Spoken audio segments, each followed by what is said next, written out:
We'll call to order, and if you'd please join us in prayer and pledge. Father, we are so grateful to be living in a democracy where many play a part in making sure the needs and desires of our citizens are heard and met. As we work together to find solutions to difficult problems, we ask that you guide us to speak respectfully and with humility to one another. Help us to show Christ-like love to those we interact with and be an advocate for our constituents and others. Lord, as the world around us blossoms, help us to shed the old and embrace the new. May our hearts be renewed with hope and our spirits refreshed with your love. Amen. I pledge allegiance to the flag of the United States of America and to the republic for which it stands, one nation, under God, indivisible, with liberty and justice for all. Thank you. We'll have our first call out to the public. Public comment rules. A member of the public may address the board after receiving recognition from the chairperson and giving his or her name. Public comment shall be limited to a period set aside at each meeting for such purpose, and each speaker shall have the floor for no longer than 5 minutes unless the board grants an extension. Board of Commissioner Rules of Procedures and Bylaws 5.13-3. We also ask you be respectful. The podium is open. Seeing no public comment, we'll move along to the consent agenda. Entertain a motion. Motion to accept the consent agenda is presented. Second. Moved and supported. Any additions or corrections? I have a comment on the BEAD request from Midwest Energy and Communications. I did meet with those folks, and they presented maps of what they intend on their BEAD request. They have certain areas that are available for fiber that they will request through BEAD. That's a bid process. They also have certain areas that they have been awarded through federal funding that they will do in Hillsdale County. So they will have presence in Hillsdale County in 2025. Okay, thank you. Anything else on consent agenda? All those in favor signify by saying aye. Aye. Opposed, same sign. Correspondence is listed in your packet. Any comments on correspondence?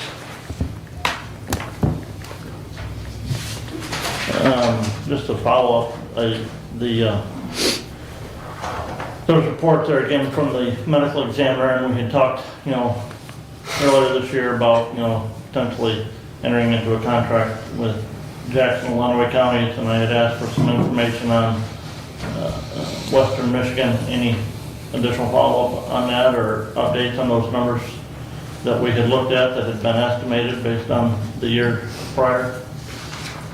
I know we reached out to Sarah. I know Dr. Mano was out of town. Yeah. But we haven't, I can follow up on that. We haven't heard back on, as far as, you're talking about updated numbers for 2024. We were, Commissioner, we were trying to get Dr. Mano arranged to be here.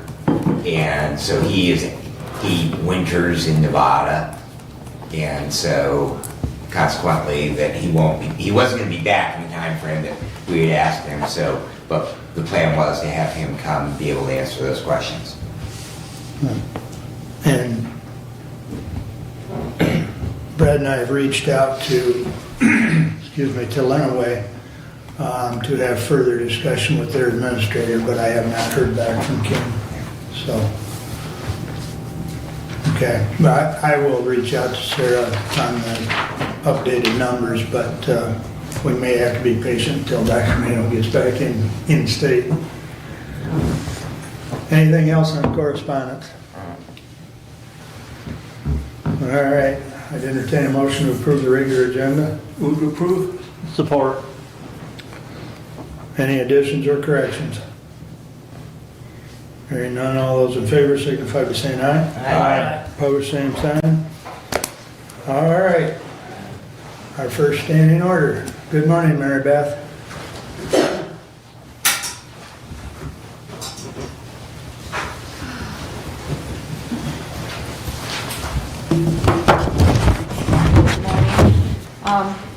Before I get started on the quarterly report for this month, I would like to do an introduction of David Lowe, who is the Executive Director overseeing our Access and Crisis Services. He is one of my staff that are in succession development as I plan for retirement. So I just wanted to introduce David to all of you. Yeah, thank you so much for having me and allowing the opportunity to come today for some good discussion. It's a pleasure to meet all of you. And Doug, thank you so much for your kindness coming up the stairwell today.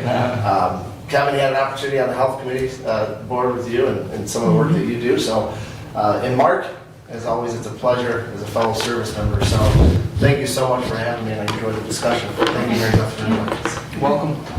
Thank you. All right, so I wanted to give a little bit of an update since the last time I presented, which was in November. There has obviously been a lot of things occurring. Primarily, I want to start off with providing some information about some misunderstandings that are occurring about Lifeways and its relationship with the county. First, I do want to state that we are not a for-profit organization. We are a community mental health authority that was established by both counties, by Jackson and Hillsdale. We have had a long-standing partnership with the county since 1966. The focus of Lifeways to provide mental health services and substance use services for our community has been a long-standing partnership. And it isn't something that just, we're not a for-profit. I want to make sure people understand that, because that has implications when we talk about the fact about our revenue. And there's also a belief by some that because we have a $125 million budget that covers 2 counties, and it's important to remember that. It isn't just for Hillsdale County, it's for both counties. But we are not an organization that when there is revenue remaining, that we hold on to that revenue. That revenue is returned because of the contract is held with the regional entity. And so Medicaid, they can hold a reserve of 7.5, but we do not hold on to those Medicaid dollars. They go back to the regional entity, and then the regional entity has an obligation to return anything above that risk reserve that they're allowed to hold. So I want to be sure people understand that. And when we look at our budget, 89 to 90% of the revenue goes to service delivery, both the services provided directly by Lifeways or our contracted provider network, which we have residential, and we provide inpatient services, outpatient services, mobile crisis services, a broad array of services that are provided by both Lifeways and our network. So I want to make sure that we all understand that and that people know how that impacts some of the concerns that are being raised lately about Lifeways. What is our current situation relative to the Hillsdale project since we met last? Since we met in November, as you know, the primary focus of having a new facility is to be able to expand access to mental health and substance use services for this community. And when I met with you back in November, at that time, you might recall, I shared with you that I had applied for a fiscal year 25 CDS, which is Congressional Discretionary Spending, with both a Representative Tim Walberg and with, at the time, now she's retired out of office, is Senator Debbie Stabenow. A lot has transpired at the federal level. A little over a week ago, I had received an outreach from Representative Walberg's office requesting that because fiscal year 25 budget negotiations at the federal level is kind of off the table, I would need to reapply for fiscal year 26 CDS appropriations. They're supportive of us in our project, and so I resubmitted for both through Representative Wahlberg's office and through Senator Gary Peters' office, the request for fiscal year 26 appropriations for the Hillsdale project. We're requesting 2.3 to assist with the cost of that project.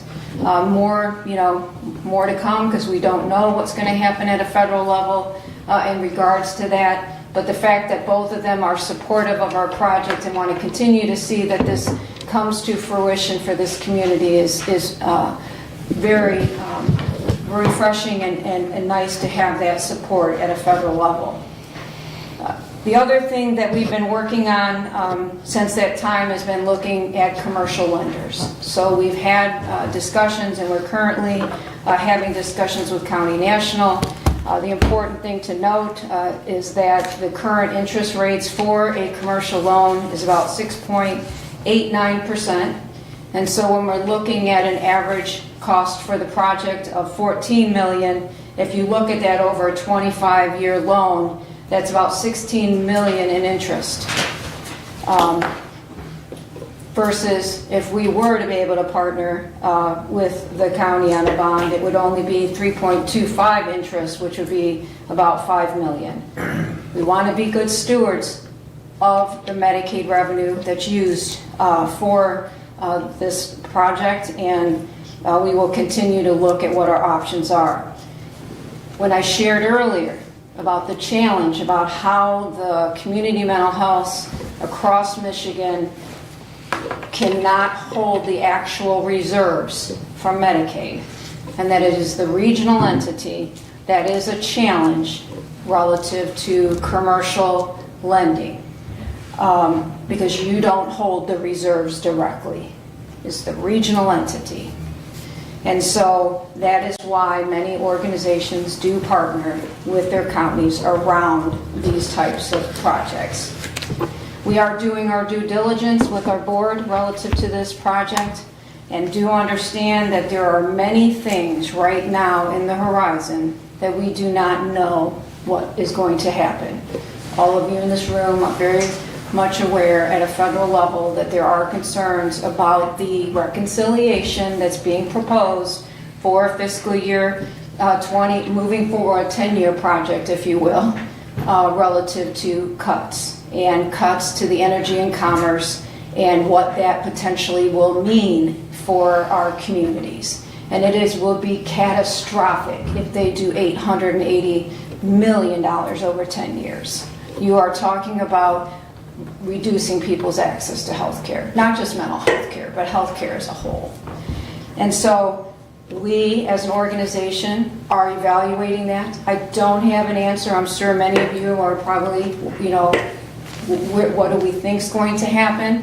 At this point in time, we don't know.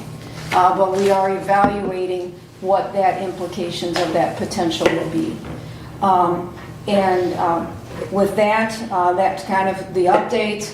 Again, we're looking at and working with County National on a potential commercial loan, but also evaluating what is happening around us and whether or not we need to pivot. So with that, I will leave it to any questions of any of you.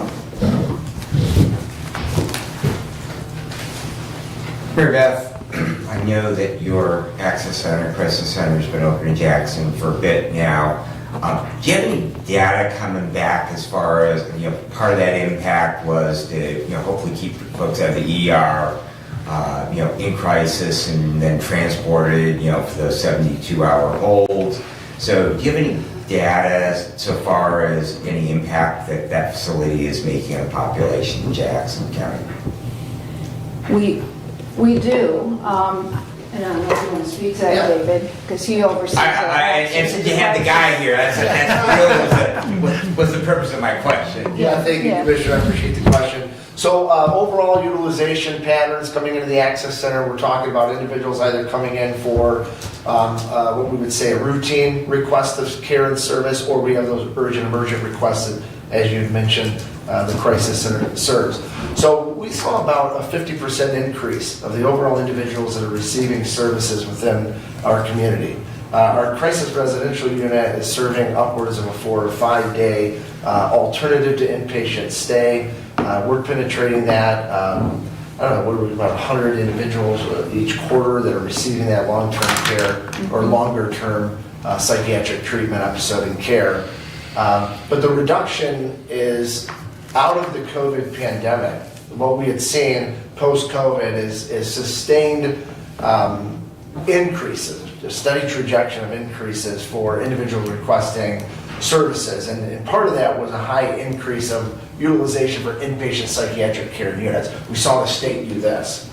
The benefit for our diversion efforts, that's how many individuals were able to divert from the inpatient psych, LifeWays has maintained equal to stability, meaning we're seeing the same stabilization numbers as a result of our service array. My colleagues throughout the other CMHs and other regions, they can't say the same thing. So to see a 50% increase of individuals requesting that level of service and also seeing stabilization and diversion means that we are really setting the standard across the state. So, and with that, the only other anecdotal that I'll indicate is crisis services for children. You know, we are more involved with the schools even here in Hillsdale County than we ever have been. You know, Chris Firestone's been an integral part of our team penetrating the schools. And even our ICSS mobile response. I've been with LifeWays 10 years. We've never had a mobile crisis team going into the schools. That's Hillsdale, that's Jonesville. But I have 2 teams assigned, and as a matter of fact, even today, we're following with kids. So we're pleased with that, and we think that our numbers have been very well. But like I said, when you're looking at a 50% increase of crisis service delivery, and you're looking at sustainability within diversion efforts, I'd say we're doing a pretty good job. And I can get those, you know, obviously typed up and share those, you know, pie graphs, bar graphs, and kind of highlight that more in depth. But I won't, any other questions on You know, I'm really interested in numbers as to, you know, what's happening with Team 1. You know, if visits down there are, you know, decreasing, if they're stable, are they increasing? Because I just want to be able to juxtapose that programming on what's happening at Henry Ford Jackson. So, you know, obviously that has a drain on resources across the board when those visits, and it was my understanding, and why I'm supportive of the idea of having that crisis access through LifeWays is that diversion. Yes. In particularly, you know, in regards to the drain it creates on EMS resources and also on hospital resources. So if that population can, you know, be removed from that, because that really, when the ER visit, you end up, as you well know, with a revolving door. Yeah. That, you know, that population, they can tell you, you know, every facility in the state of Michigan, because they probably, in the last year or two, they probably visited them all. And so, you know, my hope is that the services that you're providing through your crisis center is going to, you know, break that cycle of people just simply coming into the ER for crisis services. They're transported on a petition insert. They go for 72 hours. They're released back into the community. Maybe they have some compliance for a little bit, and then we're right back to the same place again. So that's my hope, and that's why I was hoping you might have some data. I didn't expect to have that today. Yeah. But, you know, if you do have some information on that, I would be delighted. Absolutely. To share that with me. And we did complete a longitudinal study with Wayne State University that looked at co-response and the likelihood that we would prevent that hospitalization. And as you're talking about, Brad, that recidivism, we don't want individuals to recidivize. The minute they go into an inpatient psychiatric unit, they're more apt to have higher acute level care needs. But the Wayne State study, I'd love to share that. It was very, very good for both of our counties. I mean, it was showing almost a 100% result in reduction of the likelihood that that individual would go, you know, pre-co-response to the ER. And of course, those numbers are down as well because of those early interventions. So I'll work with Mary Beth. I'll get something to you, and very insightful question. Obviously, you know what you're talking about. It's good. Thank you. Appreciate that. Yeah, to his point about the Wayne State University project, they those numbers show that if they have if their interaction is with the crisis team versus law enforcement or the ER, they're less likely to show up there. Okay. Okay, the outcomes from our data and our implementation of this crisis diversion model has shown positive outcomes for our communities. So we will definitely share that. And Dave, please Yes, sir. correct me if I'm wrong, but if any of the commissioners would like to see the facility, you could show it to them? Absolutely, and we can make staff available.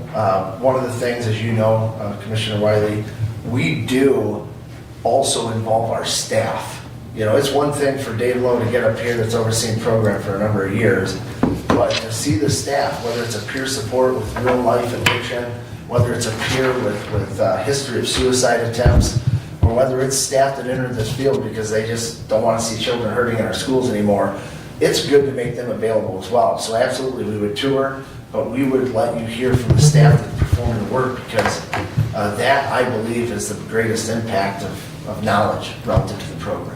So absolutely. Very good, thank you. The people you see in the county jails,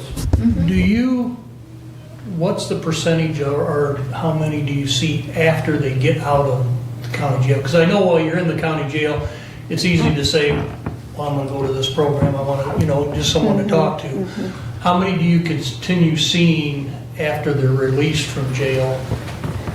Well, part of when they're in the jail, as long as we know that when they're being discharged, part of the service that we provide is care coordination post-discharge, and making sure that we connect them with ongoing services with Lifeways post that. But sometimes individuals are released and we don't know it until the next day, because they do, midnight discharges. But I'd have to get the numbers for you. I don't want to quote inaccurately what that looks like, but we do. When we have that contact with individuals in the jail, not only are we providing services to address the issues while they're in the jail, we're also looking down the road to say, how do we coordinate care post-discharge to make sure that they're connected? Because otherwise you will have a revolving door occur. Yeah. Thank you. Any other questions? So, Mary Beth, you mentioned in regards to the loan with County National for the building site. I think you guys closed on that property in December, early January. Commissioner Angels is making plans for future use of that building. When you presented the last time, you said it was anticipated to be a 2-year timeline for construction of the new building. And so where are we at with then without having started that construction project yet, where are we at with your now projected timeline for exiting the building at Care Drive? That's the reality of the situation, is that this project is not where we had hoped we would be at this point in time, for many factors that are outside of our control, and it is going to take. So we do have the construction drawings completed, okay? So as soon as we have the financing for this project, we are shovel ready, if you will, to start the project. But it is an 18-month project. That is what is anticipated. We do know, obviously, March, this is the point in time where you are extending our lease for another year, and then with the ability for 6 months, so that's 18 months. Would mean I'd be needing to be out there right now working on this project. And unfortunately, I'm not in a position to do so. So it would be up to the county facilities to have some discussion about, is there an opportunity to continue the lease beyond the 6 months after a year from now? Or if not, then obviously we would have to be internally as an organization talking about what our options are as next steps. So I will leave that up to all of you in your facilities committee to have a discussion about what are the options for Lifeways. I do hope that we're able to work together around this issue. We've been with all of you for a very long time, so I would hope that it would be a joint partnership to address the fact that we are not yet under construction. So. Any other questions? And just you had said 880 million. I think you meant to say 880 billion. Yes, I appreciate the There's a big correction. difference there between that. Three It's a big, little figures, 3 zeros at the yeah, end. there's a few extra zeros that I missed A and. billion here, a billion Yeah, there, what is soon it? you're talking real money. 880, it doesn't, what is it gonna matter? It's catastrophic, so it's the reality. All right. One thing, your audit, I went online to look and see if your most recent audit was out there. It's not yet. Any No. idea as to, I mean, or They're currently in the process of doing the compliance component of the Okay. audit. Every year, Lifeway's audit is presented to the board in July from the auditors. So in July, it'll be brought to the board, okay. okay? All right. No other questions? If there's nothing further, thank you very much. Thank you both. All right.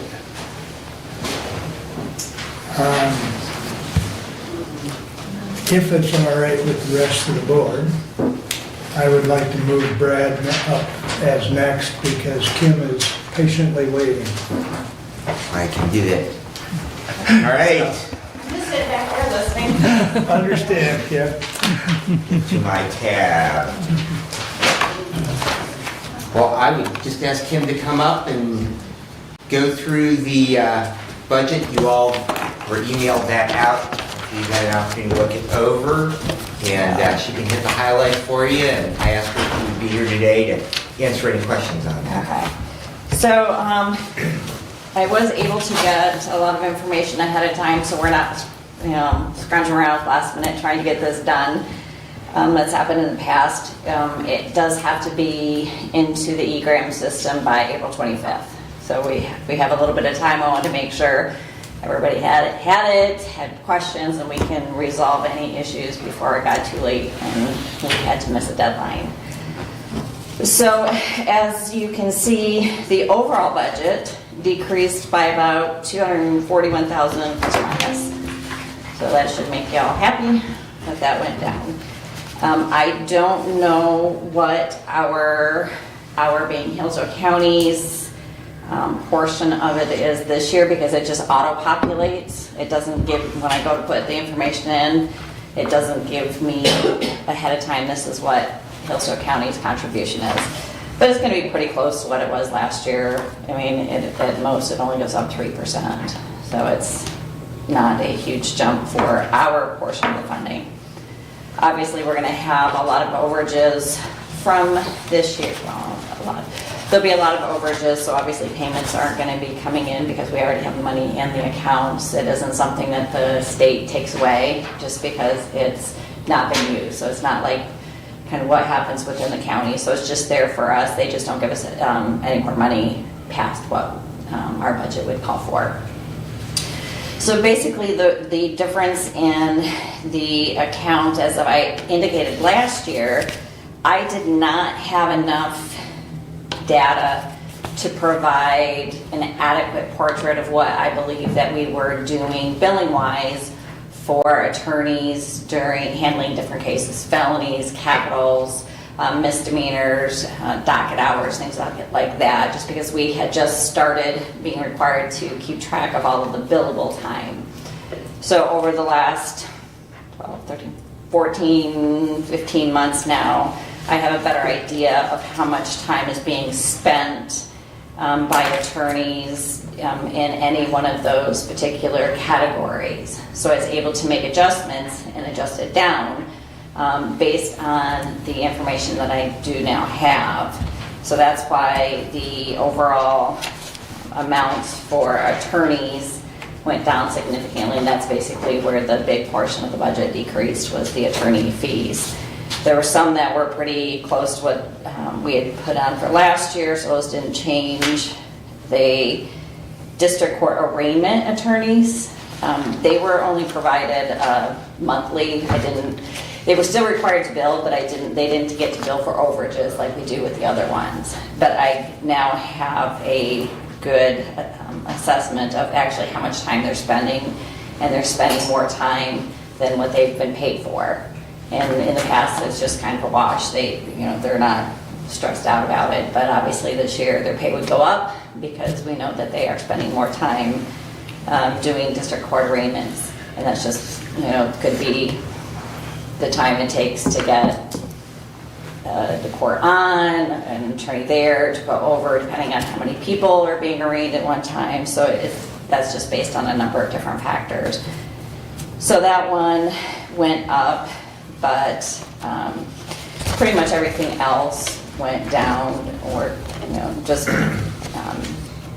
which would again make the reduction in the overall. The only other difference, really, and I would have assumed I would have got the question, is for travel. We were required to split the travel up into two different sections. Travel meaning more miles is what I'm talking about. I have to pay out of county attorney, well, even if us. Anytime an attorney has to drive someplace to go see a client or to come to court or to do something, then I pay travel miles, which is required. I don't pay them the hourly fee. I just pay travel time, travel miles to that particular point. Then they get the hourly rate while they are talking to a client, and then they get travel rates coming back. As an incident, I had a client that was already lodged at MDOC in Ypsilanti.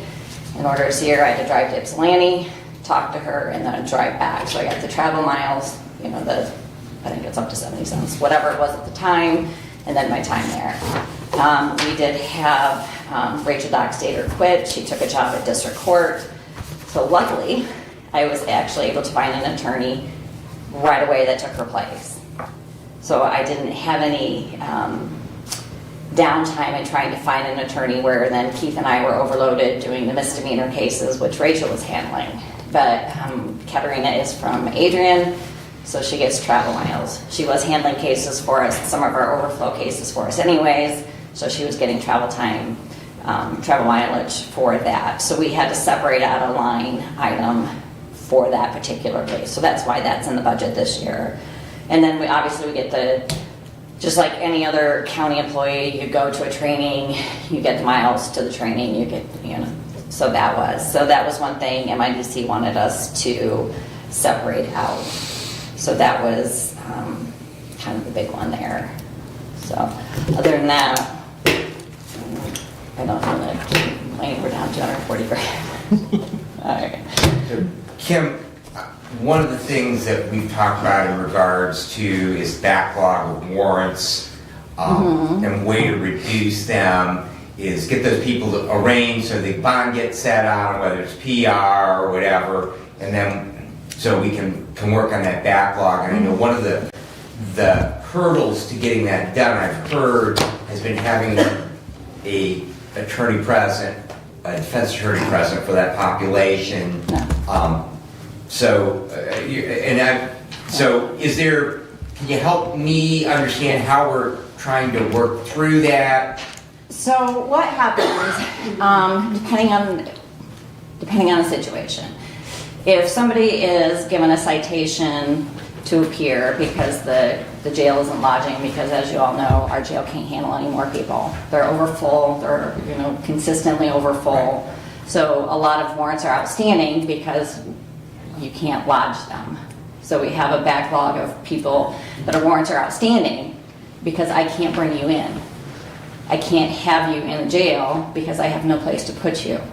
So that's one issue you're talking about. I can't deal with that. That's you guys, that's the jail. We all know that's a problem. On our end, we have set days and times for people in which to be arraigned. So usually Mondays or afternoons, and those are people that have been arrested from Friday till Monday. So anybody that is in custody. So that way they can get their, be arraigned, get their bond. If they can PR, they get whatever, they can bond out, they can do that. Tuesday mornings and Tuesday afternoons are all walk-in days, basically. Those are ones that are more traffic offense, people have already bonded out. Wednesdays are those people again in custody. Thursdays are kind of a combination. Those are people that have been set for probation violation, show cause hearings. They do throw people in there that may have just walked in, and so we can get those taken care of. And then Fridays are kind of, again, usually are in custody, so we can try to get people out for the weekend. So there are people who walk in, and because they do have a site saying you have to appear, the bond is usually, or the warrant is usually rescinded. They're given a bond that said show up at this time. So the warrants are, most of what you're talking about are just, we can't go pick up on, or we, not me, but. And it's really not so much that, it's those people who will come in so that that warrant can be then processed, they can be arraigned and getting the arraignment. Because a lot of these people we're not going to put in the jail anyways. Correct. A lot of those ones are your traffic offenses that are not going to be jailable offenses anyways. Right. So there are Tuesday afternoons where attorneys aren't present. Rod does some of them, where they just deal with the prosecutors directly to get that taken care of, because then it helps with the inflow. Those are your driving license suspended, so no insurance, things of that nature, trespass, animals at large, things where you're not going to, normally, you're not going to go to jail. That's just going to be a fines and cost. Okay. So it just overloads that day.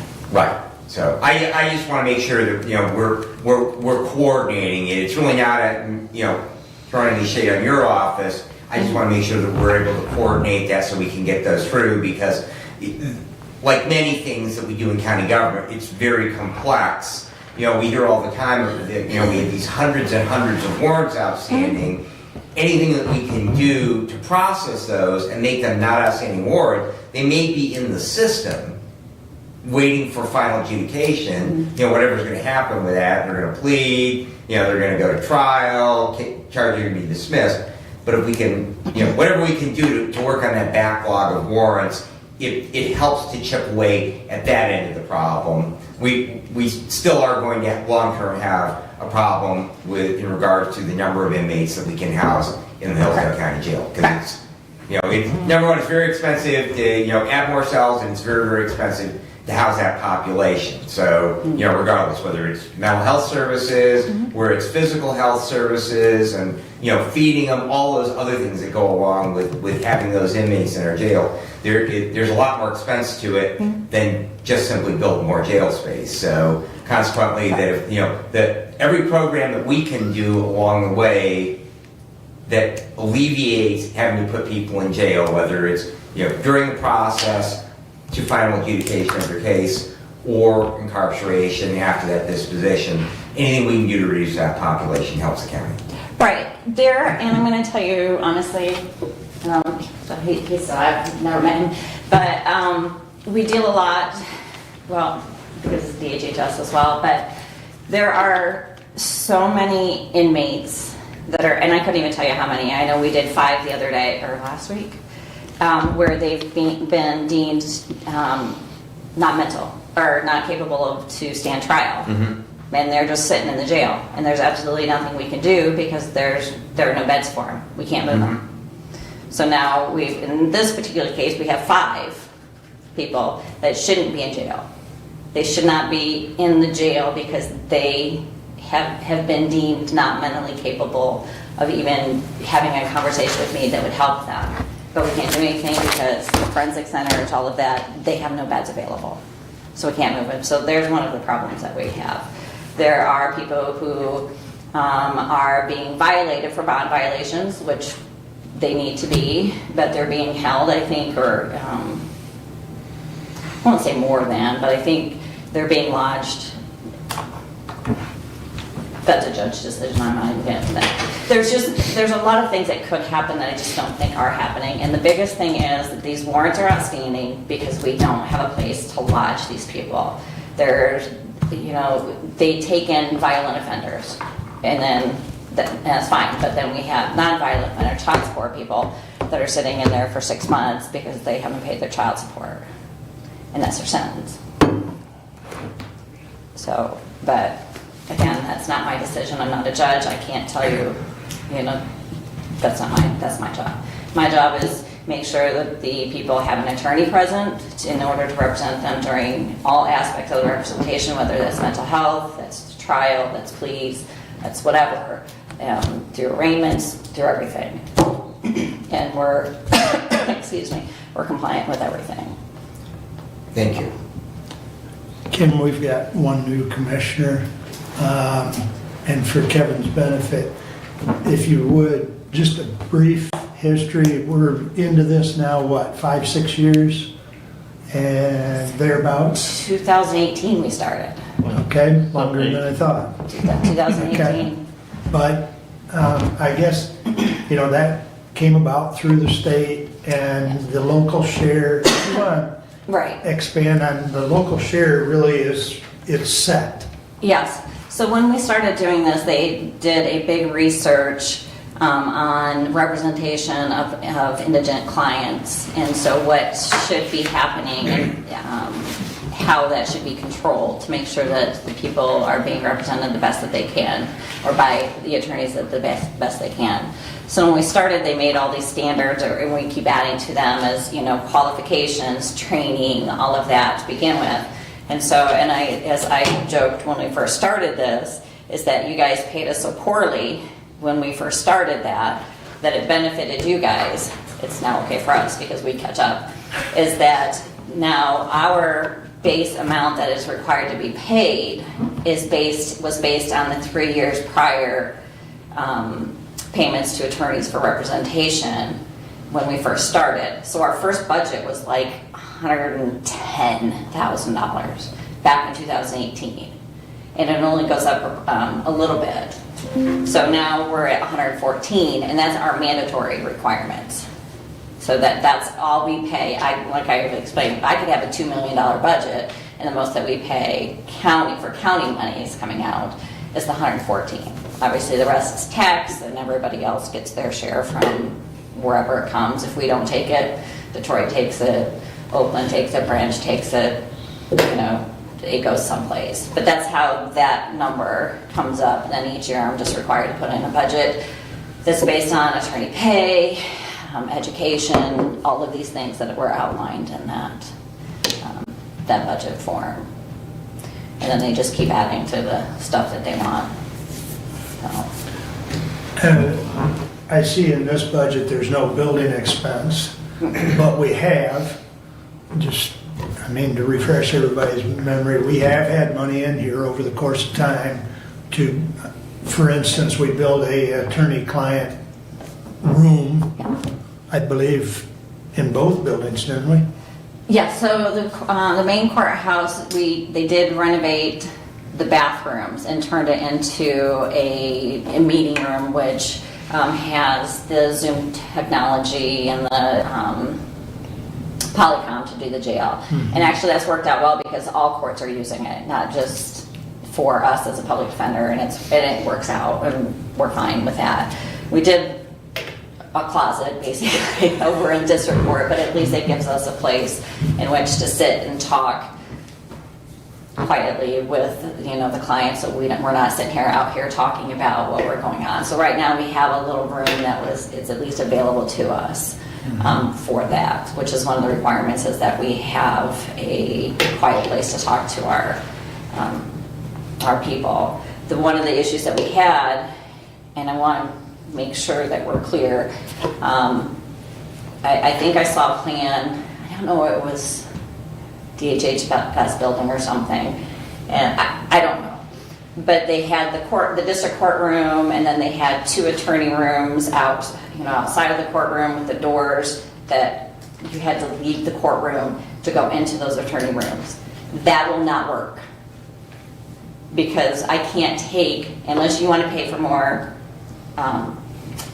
police, which I know you don't.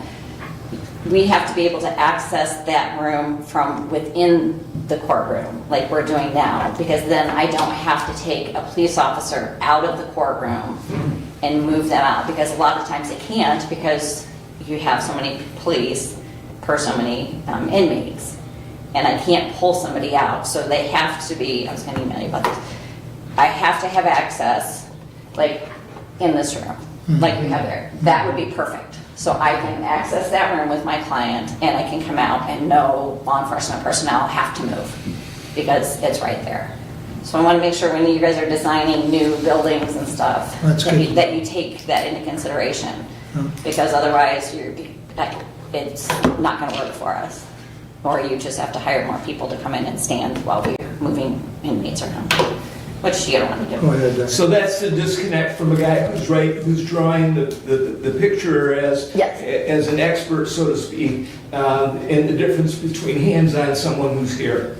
Yeah. Yeah. And like I said, I don't know what's going on because I have no say in that. That I don't get that. I just, well, I mean, Yeah. but I'm just saying, as far as as far as what is wrong, I just saw a plan. I just saw a plan and it was like, oh wait. That So is when you see those red flags, you need to please let me know. But I didn't. I was only shown as kind of Right, an you were after included. effect. I get it. So- I'm hearing you. That's the only thing I care about is I need a room like that, Okay. not like go out the door and around the corner. So that's the only thing I We'll care make about. sure it's right, Yeah, and we want your input. Yeah. Because I'm going to say I'm not going to get any money my mudgy to fix what you did because I told you. Got it. okay, very good. Is there any other questions? Go ahead, Brent. Kim, in your proposed budget, and part of the problem with your budget, working on a state fiscal year compared to our calendar year budget, as far as the corrections officer staff, I know you said you got more data now on the attorneys and the amount of hours that it's taking the attorneys. Have we relooked at that time on the corrections officer for how much time he's spending for the incident defense? Yes. And 16 is where it is, or? I would prefer to keep it there. I mean, it's a little bit lower. There's sometimes they're up to, in the lower 14. But, it just depends. And I would prefer to keep, 2-hour window isn't going to, kill it. I would like to keep a little bit of a balance in there because, again, if we go over those line items, you guys are on the hook. So I would rather, pad in that 2 extra hours a Okay. week and, And so you said if we go over those line items, then that's gonna cost the county more. And so you projected an increase in that hourly rate for that corrections officer for 25. I didn't, Derek did. Okay. The jail personnel, I don't, because I have no idea what you guys do. So, I do, but I don't. So I don't know what those numbers are. So I send them to Derek and say, okay, I need the updated information because I know you got a pay raise, I know these different things are occurring, and all of the jail information for personnel comes from Derek. So I have no control over that. That's what Derek put to me, and that's it. Okay, and then the mileage, and again, that's the mileage rate that we don't get to set. You could use the current federal mileage rate of 70 cents a mile. That's from your guys' policy. But again, that's the current federal mileage Yeah. rate. And that rate changes January 1st of every year, or it can change. And it has, in the past, it's changed Yes. at different times. Yes. So are you better off to make sure you include additional mileage to account for any increase in that mileage rate come next January? Or should you calculate that at a higher mileage rate per mile? I pad. I always pad a little bit. I figure Katie's over here, at least once a week on Tuesdays because that's her day. Sometimes on Wednesdays, sometimes she's got to go over here. So I've built in a little bit of padding to make sure that we're good. So, but there are, with that said, if there are things like that are coming up, we do have overages. And so I can apply to say, can I put this money towards this because something unexpected really happened? You guys decide to, give the corrections, a $30 an hour raise, whatever. But, so we can ask for line items to be moved around with, depending on certain circumstances. But I do pad a little bit just to make sure that I'm covering, because you never know. Okay. Yeah, I think we've done that before, haven't we, Kim, where we've moved some I think money? once. Yeah. I think once we did, early on. I thought so, yeah. So, but like I said, I've gotten pretty good at trying to get this all down, and the more data I take in, which I do myself, the better off I am when making these budgets up. And I think based on kind of what I've gotten so far, I think I'm pretty close to where we're doing. And as we go on each year, I'm like, well, we're not doing that much. So again, I can adjust up or down based on what I'm getting. So. All right. Any other questions? So we'll approve this today? I was going to make a motion, if I might, Mr. Chair. I would move that we accept the fiscal year 2026 indigent defense budget as presented. Second. Any further discussion or questions? You got your roll call sheet, Julie? Thank you. Let's see, read across. Yeah. Commissioner Collins? Yes. Commissioner Wiley? Yes? Commissioner Bensing? Yes. Commissioner Leininger? Yes. Commissioner Ingalls? Yes. Passes 5-0, and we will, or would like a follow-up resolution in consent Okay. for next And I would meeting. like to thank Commissioner Leininger for his yes vote. Well, again, I still have a problem with the amount of money we're spending on this comparative to the amount of money that we're able to.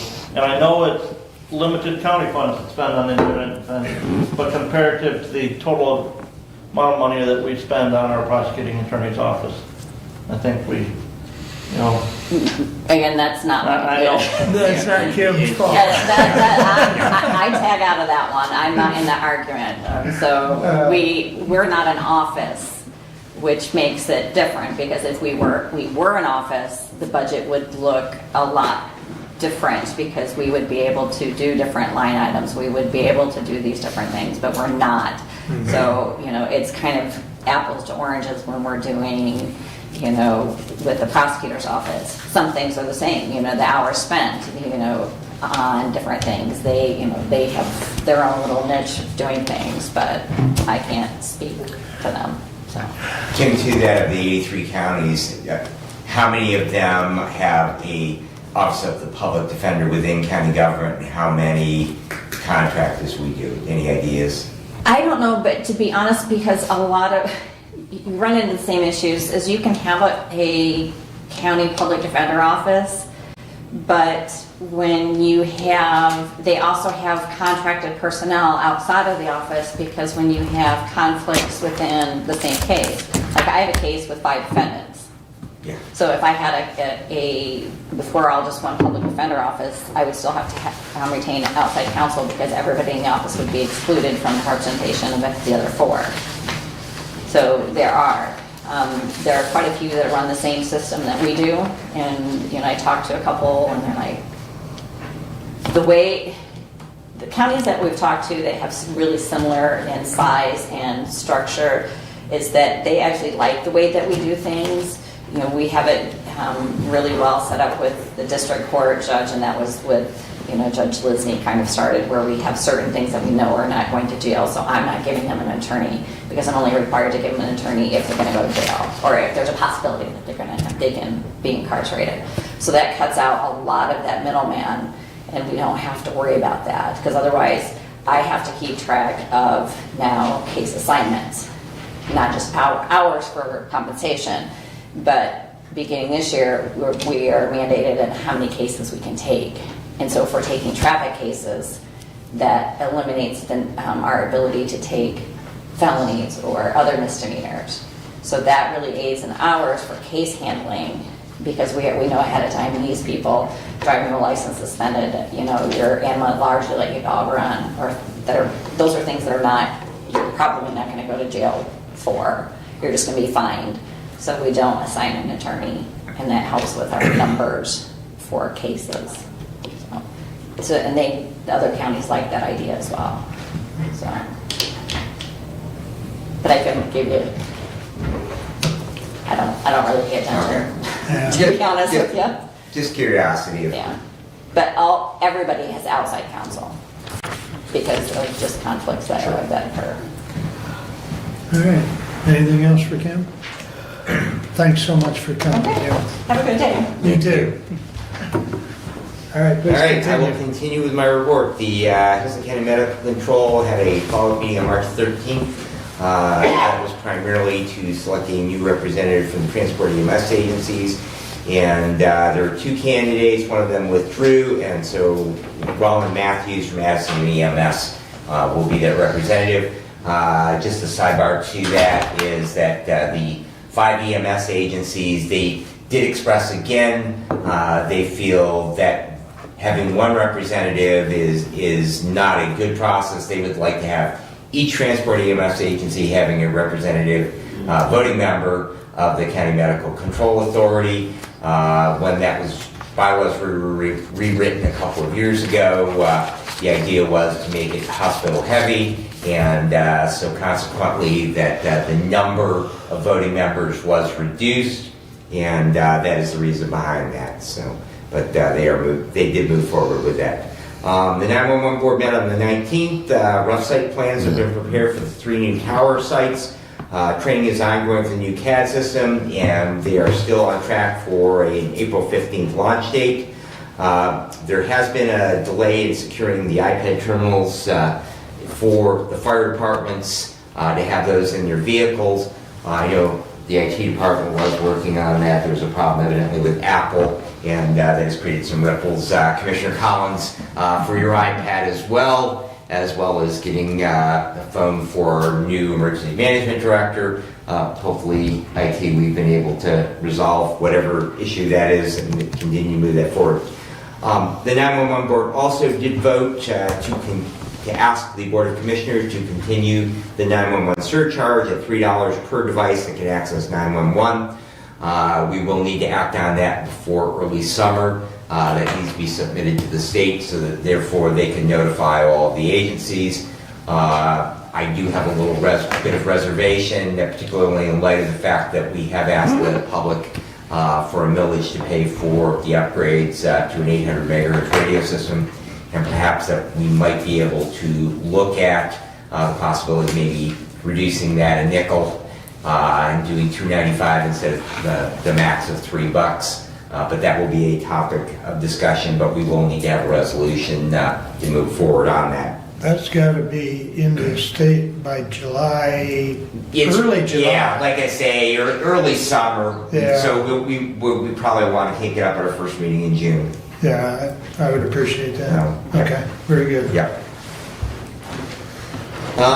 Mark and I will have a meeting today with Thomas Whitaker from Central Dispatch regarding some overtime issues out there. We will have a meeting on Friday with our emergency management director. Jason's request, because he wanted to go over concerns he has in regards to emergency management grants, which are federal monies that flow to the Michigan State Police, which is where emergency management is headquartered for the state. I did ask Derek for how many dollars are involved in that, and it looks like we're talking about $6,160 last year, so not a tremendous amount of money. And Jason right now is hearing that we will get, it's a reimbursement, we expend the funds and then we apply for it and then get the money back. He is fairly confident. There is just additional scrutiny on anything that involves federal dollars right now, and for this budget year, this federal budget year, we should get that money eventually. The concern is going forward when we get into 2026 after October the 1st, because the feds are on the state fiscal year as the state, and so consequently there is some concerns moving forward. So Jason did want to have a discussion in regards to what that will possibly look like. In regards to animal control, Mark and I have a meeting for April the 15th. Following our meeting here, we will travel over to Branch County to discuss the future of our animal control contract. We do have a little bit less than 2 years to go on that current contract, but we want to get those discussions going so that if we do need to pivot and go in a different direction, that we have plenty of time, much like the discussion about what's going to happen with Lifeways building, that those are, construction takes time if we have to do it, do something new, so we want to make sure that we're well ahead of that. As Mark mentioned, we are working to get a meeting scheduled with the Lenawee County Administrator regarding the medical examiner agreement for the 3 counties.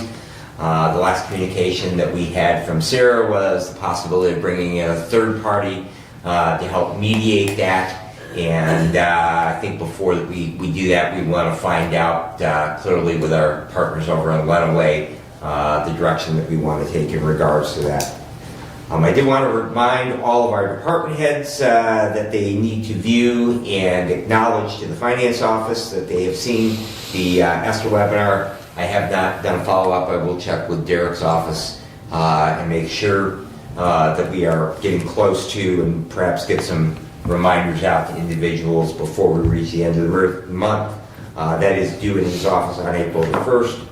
And then just to kind of follow up on what Kim's discussion was, Sheriff reported to all the commissioners on, as of March the 21st, we have 87 inmates in our county jail, which is 20 over capacity. We're licensed for 67. There are 64 males and 23 females currently in custody. They are currently not receiving anyone for probation violations. They are accepting any major felonies and violators of personal protection orders. And that concludes my report unless there are questions. Doug, go ahead. I'll follow up on the ESTA webinar. For those that need to have access to that, contact the IT department and they will let you know the process in order to view that webinar. I tried to view it myself and was not able to get access, and so I had to follow up a little bit with IT. There is a slideshow on the michigan.gov of the PowerPoint of that ESTA webinar. So there are a couple ways to view the information. Thank you.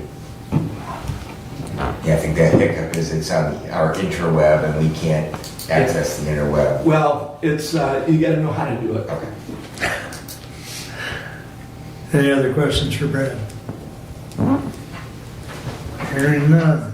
All right, we'll get back in order here. Brent, you're up next, please. Alrighty, I talked to Finance Director this morning. They're currently testing the ADP payroll system, planning on employee training countywide on Friday, April 18th.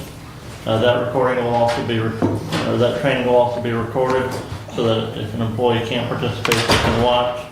After that, and the anticipated go-live date for entering hours for payroll is done on Monday, April 21st. And again, those are tentative dates right now. Granted that everything goes smoothly in the testing process going forward. Brent, that's all, I mean, and I'm just asking because I don't understand the software. I mean, I understand how the software works, but that's all going to be connected, so it'll all go ACH to County National Bank? It'll all be connected into the payroll system. Yep. The sheriff's deputies, I believe their system, what they use in their computers. And again, through the ADP system, all the employees will be going to an electronic time clock. Okay, okay. And, so the paper time sheets will be going away and employees will be entering stuff into their ADP account online. And again, that's all comes through that training and for all the employees on the 18th. Okay. So, and again, that'll be recorded so that if they can't participate, they can watch it later on the county website. So, work themselves through that system. Thank you. Wellwise did interview and have selected a new CEO for the agency effective May 1st. That individual is the current Chief Operations Officer for the agency, Kara Lorenz Goins, and she will take that position as of May 1st when Julie Weatherby retires from that job at the agency. And so her contract was approved at our board meeting last week, and she and Julie are taking the process to start the search now to backfill her COO position. So, Excuse me, Julie's coming one more time before she retires. yeah, I believe she's coming on the 15th, or I don't know if she's coming the 15th or the Yeah, I'd the have to look. 22nd, I But I forget know right now. she's here in April, so. Right, But the new person will be coming with her? yes. Okay. And again, a reminder that there's a retirement party for Julie on the 25th of April in Brooklyn at 2 o'clock in the afternoon, so. We have Board of Health meeting tomorrow, and I'll let Mr. Collins discuss a little bit more about that if he, or not tomorrow, but on Thursday, if he so chooses. Get my days straight here.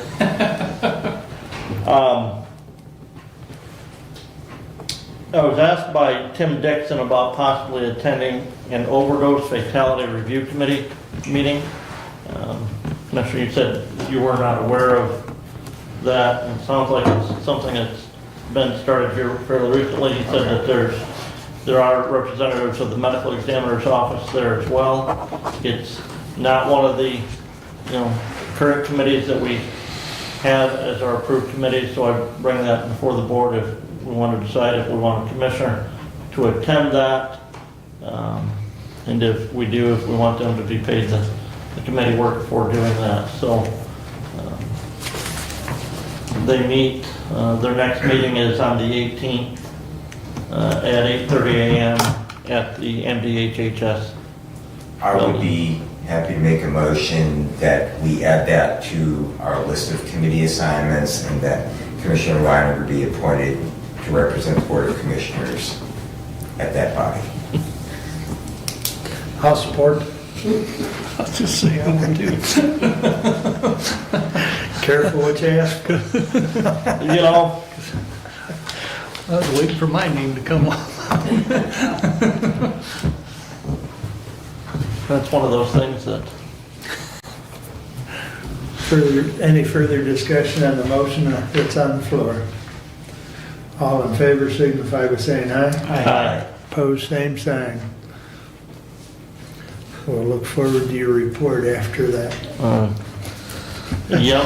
Between child death review and medical examiner, I have enough deaths, so I'm delighted that you're stepping up for that, Commissioner. All right, anything else you want to get yourself into today? Well, my appointment to Wellwise is ending as of April 30th, so we will need a new appointment back there to that agency. Are you termed out? No, sir. I hear that train whistle. I'm termed out as the chairperson of the board at the in May, but not as the board member, Well, so. that'll free you up, for some committee meetings. It's very possible, yes, because when we have committee meetings there, the board chairs an ex officio of every committee, and those committee meetings start the third Monday of the month, and then that is our committee meeting week In Brooklyn. in Brooklyn. So there are times where we have health permit meeting in Coldwater in the morning and a meeting in Brooklyn in the afternoon. Or And then two that meetings. community action agency in Adrian, on top of that, I've done that circuit.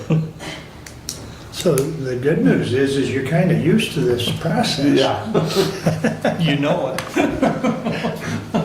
I would be happy to see our Human Services Chair return to that role. I know when I was Human Services Chair, that was very, very informative.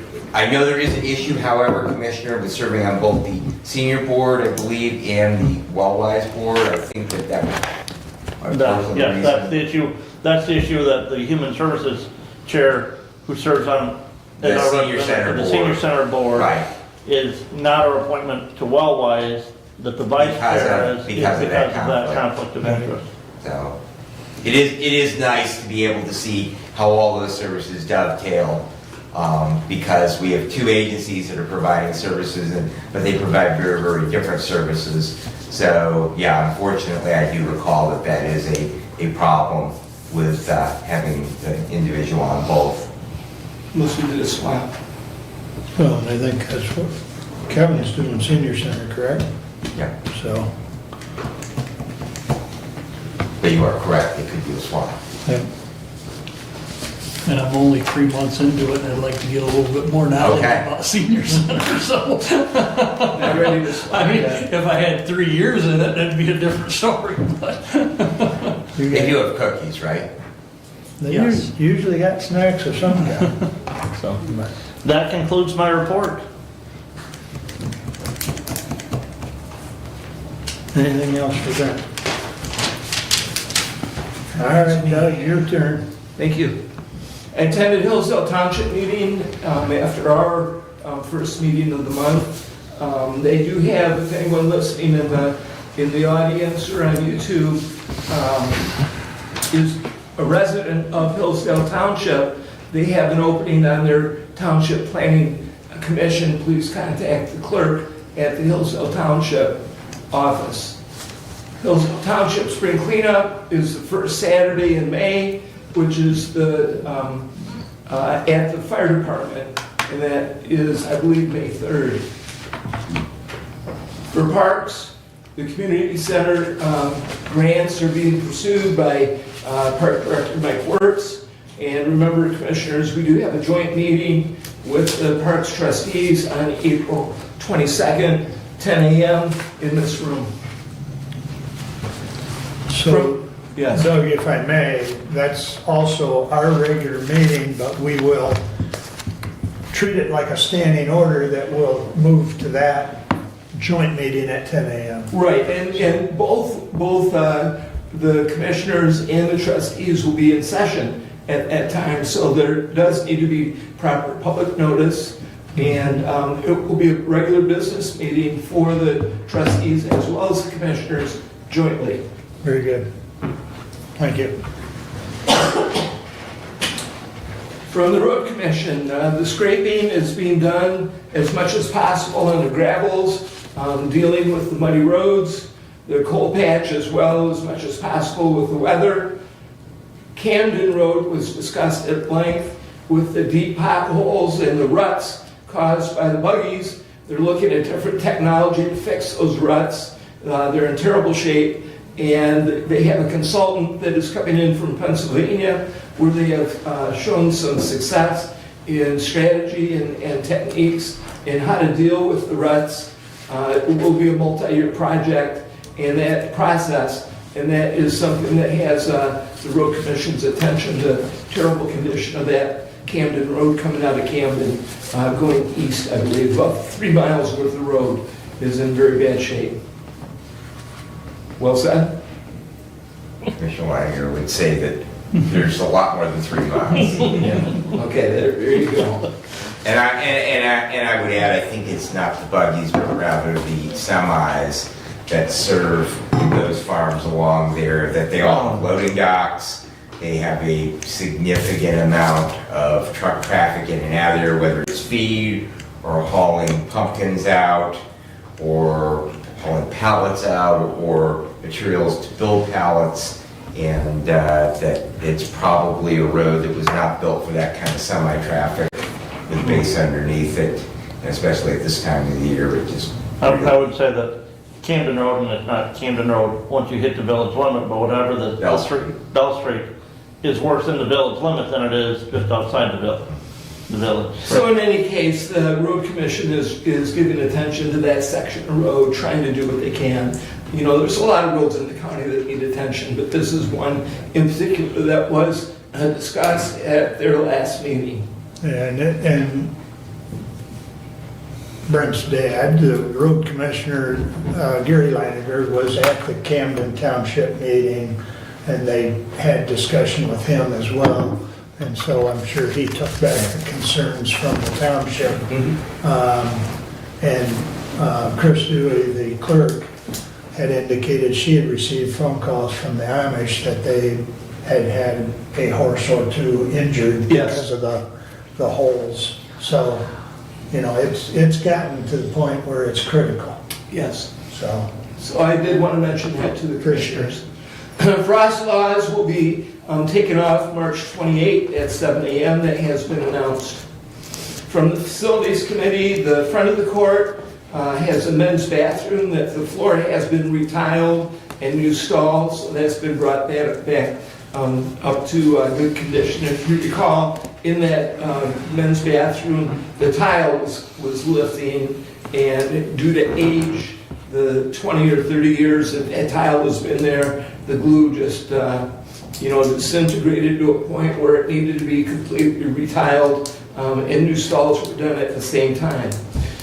I did have email correspondence with Judge Lisney. She's coordinating a tour with Spark at the courthouse. More information to come on that, and I will make sure that commissioners do know in case they would like to attend that tour with Spark. If you recall, when they were here, they wanted to see the inside of the building as well.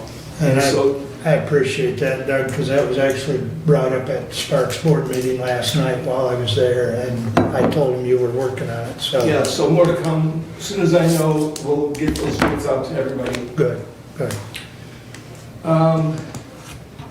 Facilities Committee did meet to discuss certain quotes for 25 Care Drive. We're looking for additional quotes. There were two firm.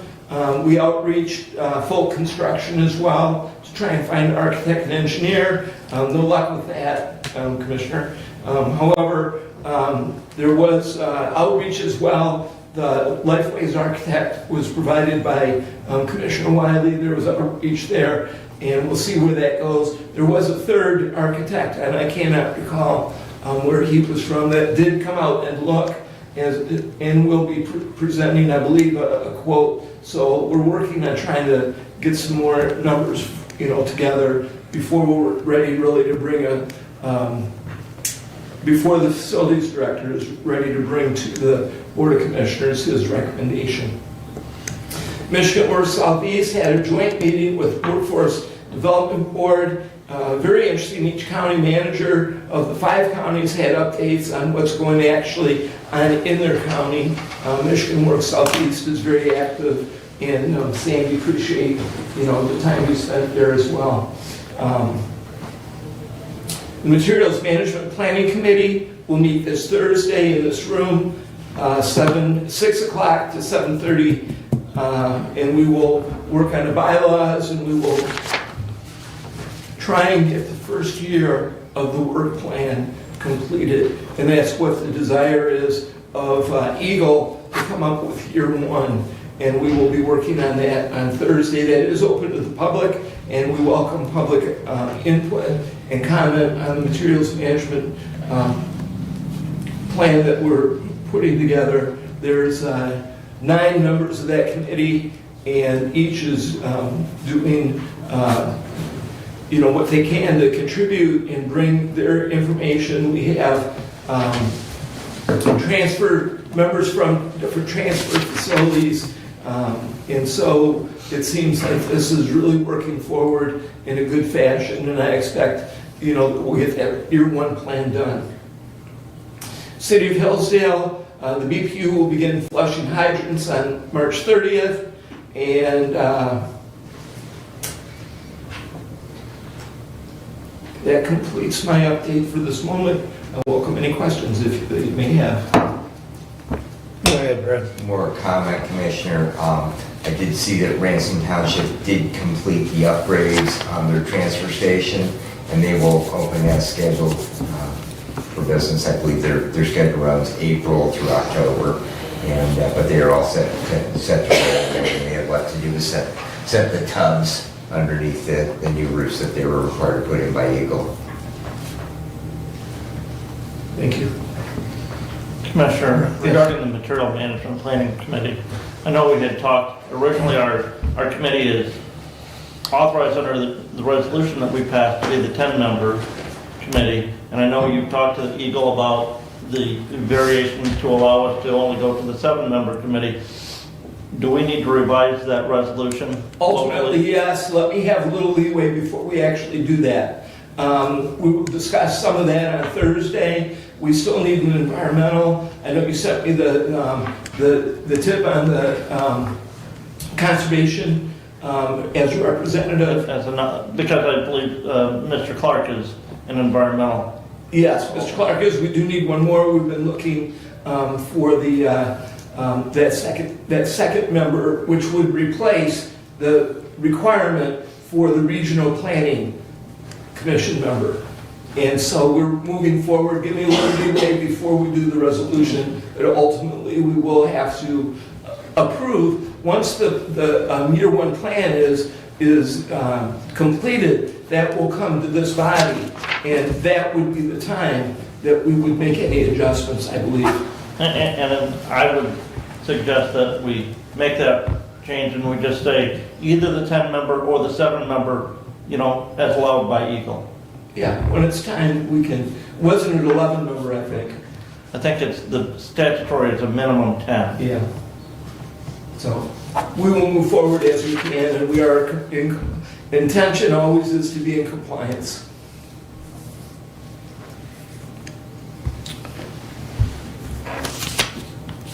It was mentioned earlier about the potential for Lifeways to stay at 25 Care Drive, perhaps longer. And you and I had discussed reaching out to Eric Long, I believe. Have you had any? I tried, I have not heard from Eric. Okay. I did I did talk with our facilities director to find out what the actual dates are. Mhm. And we do have, from the initial signing of the lease with Hillsdale Renaissance, in, I believe it was April of '23, we have 5 years plus 6 months in the lease, as written. Okay. And so that takes us ultimately to October of 2028. October of 2028. Okay. And the way the arrangement with Lifeways is currently, their lease expires, I believe, in April of '25. We have provided 1 year additional, which puts them to April of '26, plus month to month, up to 6 months, which brings us to October of '26. 26, October of '26. So, in speaking with our facilities director, any renovations that we have, if we are going to move forward on 25 Care Drive, our facilities director thinks 2 years as well as the minimum that we will need in order to accomplish that renovation. And so to go beyond October of '26, for us to get access to begin the renovation, we're in a crunch too. Mhm. And so that phone call to Eric Long is something that, we need to work on. And I Okay. am. Okay. Well, But from Friday to today, it didn't happen. understand. Okay. Appreciate it. Yep. Any other questions for Doug? Just clarification, Lifeways lease term date is March 31st. Okay. So the 1 year starts April 1. Yes. And so that 6 months ends September 30 of 2026. Yes. Yeah. 1 year and 6 months ends September 30, 2026. Without looking at the sheet, which you are, then that corresponds to what I believe too. Okay. We said the same thing in different Yeah. ways. Because I think really what we're talking is that end date, if we can, needs to be extended. I'll work on it. Okay. All right. Very good. Kevin, your turn. I went to they had a special meeting at Jonesville with the LDFA, DDA, Planning Commission, Zoning, and the City Council. And there they talked about the different plans that all the different entities were doing. And they do have the road diet going into effect. They're gonna start construction on that, which is from the junior high school to 99, I believe, 99 South. That they're gonna change that to 3 lanes, have a bike lane on each side, and expand the parking so that the parking isn't so close. And all the concrete, all the bricks will come out from downtown, and it'll be stamped concrete instead of having the bricks. And they did say something about upgrading the irrigation systems, because they have flower pots on them bump outs. And then they also talked about Interdyne, one of the buildings out in their industrial park, is looking at being sold. They're getting real close to selling, getting that sold, and somebody moved in there and starting that factory up. And also the key opportunities out here. 3 or 4 years ago, they bought the property of the old Eagles. Eagles? Okay, I can't remember if it was Eagles or Elks or what it was, but Yeah, they the brought softball- that property. Where the softball village was. Yes, Yeah. and they bought that property, and that's supposed to start hopefully this year. It was supposed to start 3 years ago, but it's been put back every year.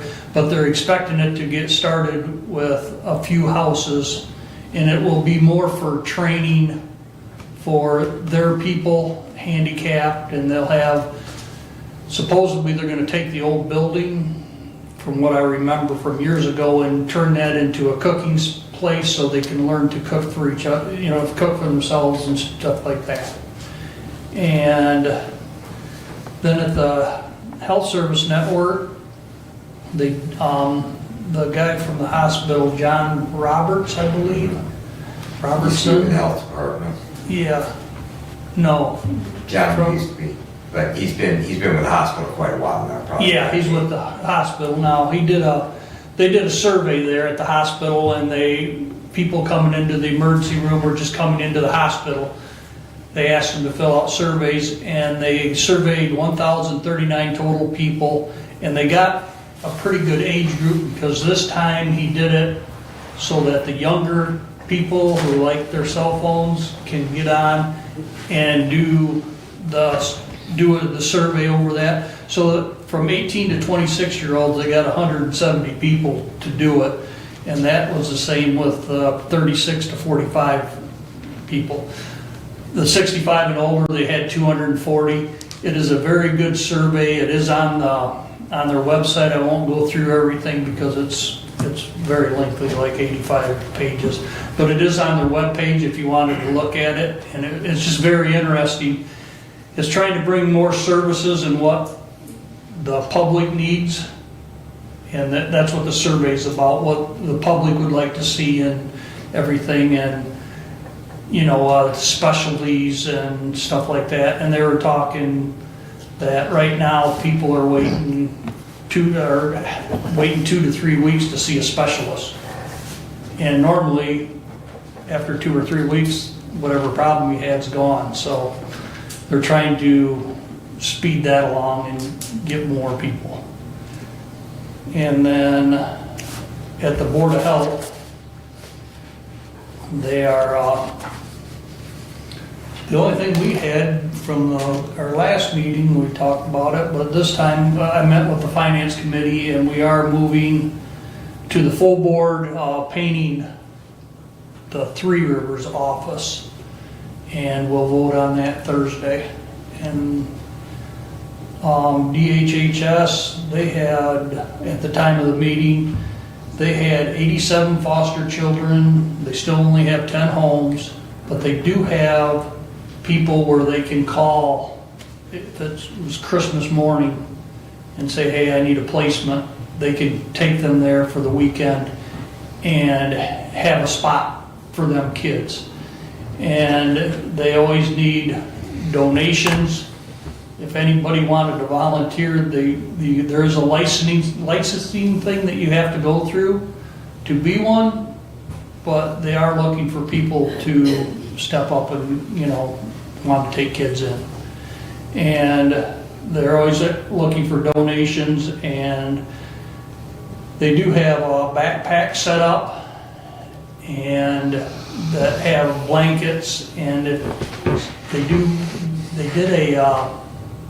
an in-the-house collection every year.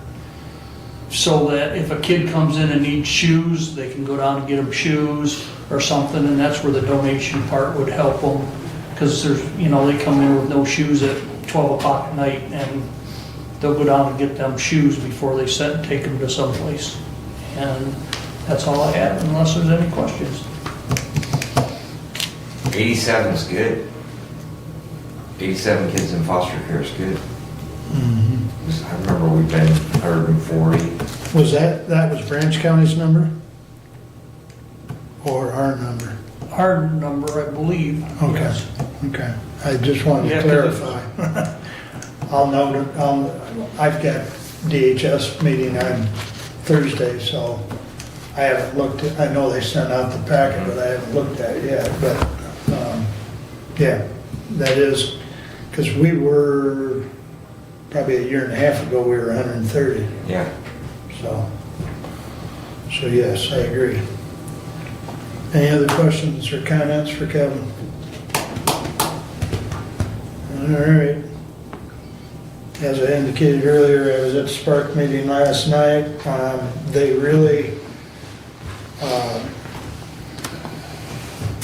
The kids really enjoyed coming last meeting, and I really appreciate you're allowing them the time. It means a lot to them to get out in public.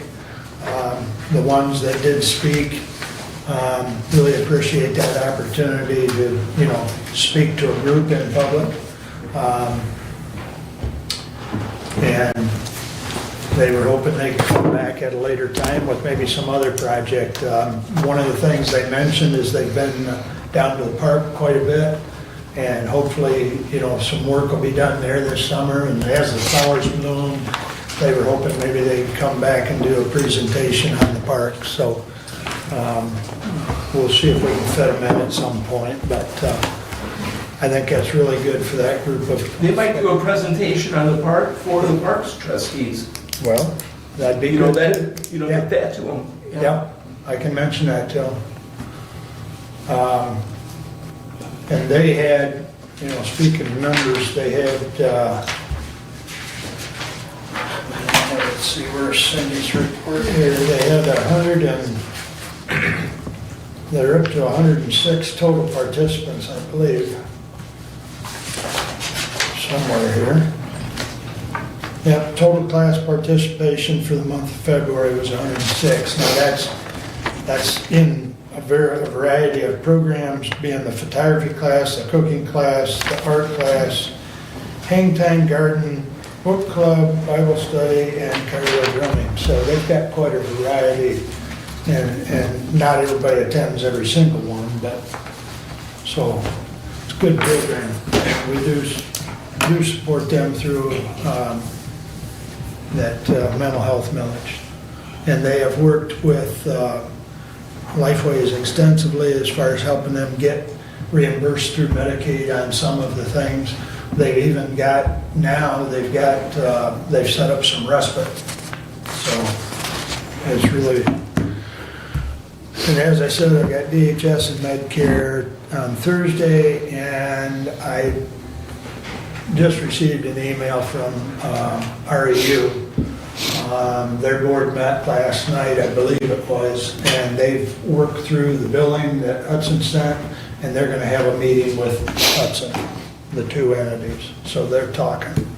So I think it's getting them face to face when we did is helping. So, but we'll keep you posted. I'll stay tuned into that. So that's all I have unless there's a question. And this one envelope, as Brad indicated, we've got to meet with Thomas Whitaker on some overtime issues, but that's, Brad and I received the email, but that's the official notification. So anyways, if there's nothing else for me, we'll back to public comment. Anyone? Approach the podium and I was going to say, I have a question or two. Todd Gold, recent transplant to Hillsdale. And although I've again, a recent transplant. I've been frequenting Hillsdale for about a dozen years to visit friends and family who moved here prior to my moving. And I can speak officially only for myself, but I am against a bond issue for Lifeways. But virtually all the people that I associate with have the same opinion. But we're all virtually in favor of a jail bond to build a new jail for the county. So you would have our support for that. I do have some questions that I'm hoping maybe the Lifeways representative and you folks can answer. Who can access Lifeways services? Who's eligible? Anyone. Anyone. Anyone who walks Any through a US door. citizen. Anyone who walks through a door. Any U.S. citizen. Okay. I was not aware of that. It's been just recently brought to my attention that Lifeways has almost $10 million in reserve. How did they build that reserve? And it was also quoted that they need to maintain a minimum in reserve. What is the minimum? And what can the overage be applied to? There's no reserve. We cannot maintain those Medicaid funds. Okay. And I would just cite Mary Beth's presentation earlier that those funds do have to go back to the state. So Commissioner, I would Yes. mention that public comment. Our rules normally don't allow interaction during public comment, so if you... However, their staff will be here. Pardon me? Yeah, And yeah, and you can talk to Lifeway staff after the meeting, or you can talk to one of us, but public comment is normally Okay. not interaction. Again, just being new to this, I don't know what's gone on before. Does the county not own the building that Lifeways is currently in? We lease it and then sub it to Lifeway? Is that the way it works? Or do we own that building? We normally don't interact, so I've already extended the rule on that, and I really must get back to the It's a rule. county property. And you're welcome to stay afterwards. We'll fill you in all the history on that. Okay. Again, I'm new here. Understand? Well, that's about it. I would end by saying the road I live on is in good condition. So, thank you very much. Please stick around. I'd love to have a conversation with you, and I'm sure staff would as well. So, thank you. Any other public comment? Hearing none. Additional business, Brent? I will answer the question now because we're not in public comment. We get in trouble legally if we if we have a time limit for a public member, for them to make comments, and then we start interacting, and that takes away from their time for their comments. So that's why we don't interact during that. But that property that Lifeways does occupy now is owned by the county. There was a finance arrangement done back in the 90s when that building was built, where the county owned it, transferred ownership to the Northern Michigan, I think, Health Foundation. Memory serves me correct on that. Who financed that building project. That deed, when it was transferred, reverted that ownership of the property back to the county once that bond issue for building that building was paid off. And so that has been done. So that is a county property, as are all the other properties out there on Care Drive are all owned by the county. We do have an arrangement with the health department where we own the building, but the health department is responsible for all of the maintenance and upkeep on their building that they own out there. In addition, we're able to house MSU Extension in that building at no cash cost to the county on that on an annual basis. Just a reminder to the public that we are not meeting the second Tuesday of April, as that is the gathering in Lansing for the Michigan Association of Counties that week, and to comply with the Michigan statute regarding setting, or the county accepting the equalized value for the county being after the second Monday of the month. We are Our first meeting is April 15th, and then we'll be meeting a week later on the 22nd as well, so. That's all I have. Thank you. Additional business? I don't know if it's business or not, but I'm gonna have to miss the meeting, the Health Service Network meeting on the 15th because of the commissioner meeting. Okay. Because it's at 8:30 and the commissioner meeting's at 9. Okay. So that's all I have. That does happen when we switch things around. Yep. All right, Doug? To follow up the buildings that we have on Kier Drive are owned by the county. We have tenants that pay rent, as was described by Commissioner Leininger. And so as that lease expires on 25 Kier Drive, that's the possible destination for a district court. And so those buildings are owned by the county and utilized through rentals for those tenants. Great, thanks. I think you've got another tenant sitting right behind you. Yeah. We're strong, we're strong. All right, Brad? Just wanted to remark that we had 47 complete a 2-day traditional hunter education at Red Fox Sportsman Club this past weekend. They received their orange cards. Another great group of individuals, young and old. I'm always delighted when I see those people who are well into adulthood that have decided to pursue outdoor recreation. It's always great to have them in class. If you know of anyone who might need hunter ed, Red Fox will be doing another traditional class on May the 10th.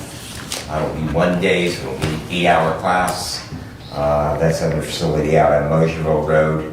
I will not be teaching at that because I have another commitment that weekend. And you can sign up for that on the DNR website.